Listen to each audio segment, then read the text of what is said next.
কাজ শেষ করে গরিব ব্রাহ্মণ বাসায় ফিরছিল। তবে তার বাসায় যেতে একটু মাঝখানে জঙ্গলের মতো পথ পাড়ি দিতে হতো। তো সে ছুটে চলল তার বাসার দিকে।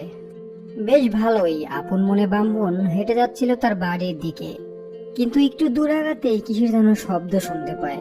ব্রাহ্মণ ভাবলো, দেখি তো ওখানে কিসের শব্দ, কেউ বিপদে পড়লো কিনা। ওরে বাবা গো, মরে গেলাম গো, বাঁচাও, বাঁচাও, আমাকে বাঁচাও, পণ্ডিত মশাই একটু এদিকে আসুন। তারপর বাঘের কথা শুনে পণ্ডিত মশাই ঘুরে দাঁড়ায় এবং দেখে খাঁচার মধ্যে বাঘটি বন্দি আছে, অনেক চিৎকার করছে। পণ্ডিত মশাই, আমাকে একটু সাহায্য করুন, আমি খুবই বিপদে পড়েছি, আমাকে একটু সাহায্য করুন দয়া করে। হ্যাঁ বাঘ মশাই, বলুন বলুন, আপনাকে কিভাবে সাহায্য করবার পারি। আমার আবার তাড়া আছে, আমাকে যেতে হবে অনেক দূর। দয়া করুন পণ্ডিত মশাই, আজ 3 দিন যাবত আমি এখানে বন্দি।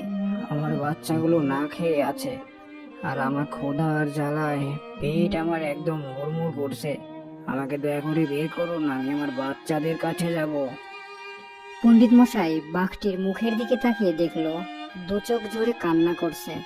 দু চোখ ধরে তার চোখের পানি মাটিতে পড়ছে। আর তার বাচ্চার কথা শুনেও মন খারাপ হলো।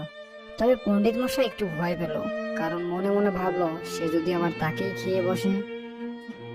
আচ্ছা ঠিক আছে, আমি যদি আপনাকে বের করে দেই তাহলে তো আবার আপনি আমাকে খেয়ে বসবেন। তার চেয়ে বরং আমি চলে যাই, আমি বিপদের মধ্যে পড়তে চাই না বাপু, আপনি থাকেন। পণ্ডিত মশাই, পণ্ডিত মশাই দয়া করুন আমাকে, আমি আপনাকে খাবো না, কথা দিলাম। আমার বউ বাচ্চার কাছে আমাকে যেতে দিন, আমাকে দয়া করে খুলে দিন দরজাটা। পণ্ডিত মশাই, আপনার দোহাই লাগে। ঠিক আছে বাঘ, তুমি কান্না থামাও, আমি তোমারে খইলা দিতেছি। পণ্ডিত মশাই বাঘকে খাঁচা থেকে মুক্ত করে দেয়।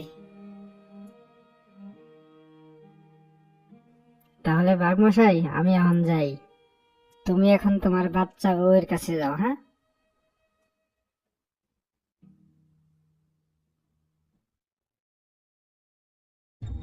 তা বললে কি আর হয় পণ্ডিত মশাই, 3 দিন খাবার খাই না, তোমাকেই খেতে হবে এখন, তোমাকেই খাবো আমি এখন, অত কিছু বুঝি না, তোমাকেই খাবো, আসো আসো আসো। এই দেখো দেখো বাঘ, আমি তোমার উপকার করলাম, আমি না বের করলে তুমি এখানে পচে মরতা, তুমি এখন আমারই খাবা, এটা কোন ধরনের কথা?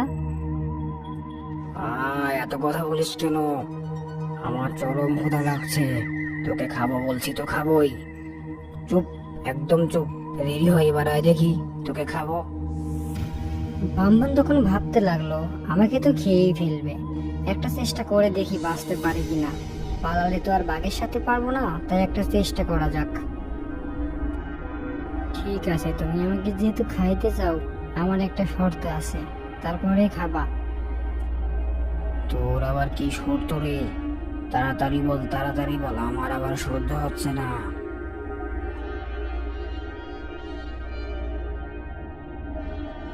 এটা অন্যায় বাঘ, তুমি আমাকে এইভাবে খাইতে পারো না। ওই যে সামনে বট গাছ দেখা যাচ্ছে, ওই বট গাছের কাছে বিচার দিব, দেখি যদি খাইতে বলে তাহলে খাবা।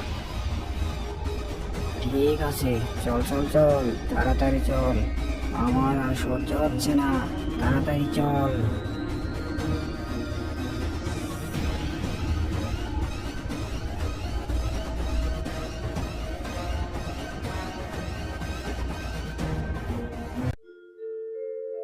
দুষ্টু বাঘ ও সৎ ব্রাহ্মণ গাছের কাছে গিয়ে দাঁড়ায় এবং গাছের কাছে তারা বিচার দেয়। এই যে এই যে পেয়ে গেছি, বট বউ, তুমি আমাদের একটা বিচার করে দাও। এই বাঘকে আমি সাহায্য করেছি, খাঁচায় বন্দি ছিল, বের করেছি, এখন সে আমাকে খেতে চায়, এটা কি ঠিক বলো? অবশ্যই বাঘ ঠিকই বলেছে, তোমাকে খাওয়াই উচিত। মানুষ যে আমাকে কত অত্যাচার করে, আমার ডালপালা ভেঙে নিয়ে যায়, আমাদের কাঠ বিক্রি করে মানুষ সংসার চালায়, কেন আমাদেরকে জীবন না, আমাদের কেন মেরে ফেলা হয়? তোমরা মানুষ জাতি খুবই খারাপ জাতি, আমার বিচার হলো তোমাকে খেয়ে ফেলা। কি রে পণ্ডিত, এবার আয় দেখি, আয়, এবার তো আর কোনো বাধা নেই, আয় আয়, তোকে খাবো রে, আয় আয়। বটবউয়ের কথা শুনে ব্রাহ্মণ খুবই কষ্ট পেল এবং বাঘকে বলল, বজ্রাণী সঠিক বিচার করে নাই, তুমি আমার সাথে আসো, আমি আর দুইজনের কাছে বিচার দেব, তারপর তারা যদি বলে তারপরে আর খাইও, আমার কোনো দুঃখ নাই। ঠিক আছে, তোকে খেয়েই তো ফেলবো। তুই যখন বলছিস তোর মনের আশা পূরণ করি। চল চল, সামনে যাই, চল। তারপর বাঘ ও ব্রাহ্মণ একটি শিয়াল দেখতে পায়। শিয়ালের কাছেই তারা এগিয়ে যায়। শিয়াল পণ্ডিত মশাই, দয়া করে আমাকে বাঁচাও, আমি এই দুষ্টু বাঘকে খাঁচা থেকে বন্দি অবস্থা থেকে বের করেছি, এখন এই বাঘ কিনে আমাকেই খেতে চায়, এটা কি কোনো বিচার হলো? আরে ভাগ্নে, তাড়াতাড়ি বলো, আমার আর সহ্য হচ্ছে না। ক্ষুধার জ্বালায় পেট তছনছ করছে, আর মানব জাতি তো আমাদের শত্রু। তাড়াতাড়ি হ্যাঁ বলে দাও, বেটাকে খেয়ে ফেলি। না দেখে তো আর বিচার করা যায় না। আমার সাথে চলো, যে জায়গায় ঘটনা হয়েছিল সেই জায়গাটা আমাকে দেখাও, তারপরে আমি বলে দিব কিরকম বিচার হবে, সঠিক বিচার বলে দিব। তারপর ব্রাহ্মণ ও বাঘ এবং শিয়াল সামনে দিয়ে এসে হাজির হয় সেই বন্দি জায়গাটিতে। না মামা, এবার চট করে ঢুকে পড়ো দিনি, তারপরে দেখতেছি। হ্যাঁ বাগনা, এখন কি করতে হবে বলো? আমি তো খাঁচার মধ্যে ঢুকলাম।